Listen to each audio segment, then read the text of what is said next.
Saudara-saudari yang terkasih, selamat pagi berkah dalam. Salam Advent dan ojo lali bahagia. Sudahkah kita memberi senyum hari ini? Kamis 15 Desember 2022, hari biasa pekan ketiga Advent. Dalam nama Bapa dan Putra dan Roh Kudus, amin. Permenungan kita diambil dari Injil Lukas bab 7 ayat 24 sampai 30. Setelah suruhan Yohanes itu pergi, mulailah Yesus berbicara kepada orang banyak itu tentang Yohanes. Untuk apakah kamu pergi ke padang gurun? Melihat buluh yang digoyangkan angin kian kemari? Atau untuk apakah kamu pergi? Melihat orang yang berpakaian halus?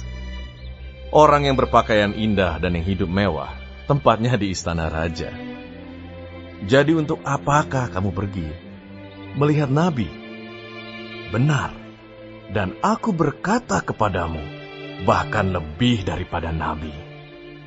Karena tentang dia ada tertulis, lihatlah, aku menyuruh utusanku mendahului engkau.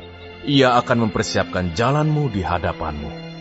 Aku berkata kepadamu, di antara mereka yang dilahirkan oleh perempuan, tidak ada seorang pun yang lebih besar daripada Yohanes. Namun yang terkecil dalam kerajaan Allah, lebih besar daripadanya. Seluruh orang banyak yang mendengar perkataannya, termasuk para pemungut cukai, mengakui kebenaran Allah, karena mereka telah memberi diri dibaptis oleh Yohanes. Tetapi orang-orang Farisi dan ahli-ahli Taurat menolak maksud Allah terhadap diri mereka, karena mereka tidak mau dibaptis oleh Yohanes.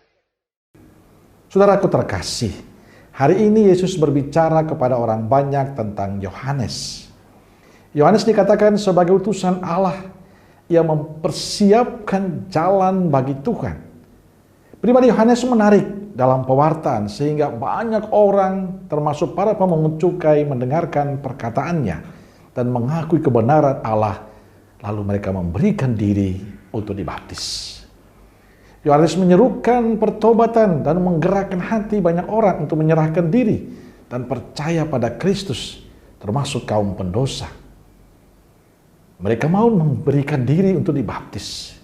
Tapi seruan Yohanes untuk pertobatan tidak mampu menggerakkan hati kaum Farisi untuk bertobat. Mereka tetap merasa diri paling pantas, paling baik, paling benar, paling suci. Saudaraku terkasih, kita memasuki masa Advent yang hampir berakhir ini. Dan seruan Yohanes ini terus digemahkan bagi kita.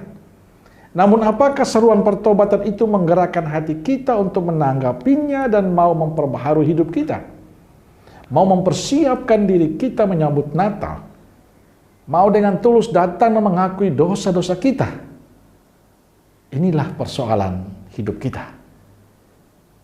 Persoalan ini dapat dijawab oleh kita masing-masing. Tapi apakah kita mampu untuk mewujudkan itu dengan memperbaharui hidup kita supaya kita semakin pantas menyambut Kristus? Bagi saya ini soal pilihan. Apa kita memilih jalan pertobatan atau memilih sikap kaum Farisi yang menganggap diri suci dan tidak butuh pertobatan? Saudara terkasih, Natal tidak hanya kita mempersiapkan hal-hal lahiriah semata, tapi kita juga butuh persiapan batin. Maka siapkanlah hati kita agar menjadi tempat yang pantas untuk kelahiran Tuhan kita Yesus Kristus.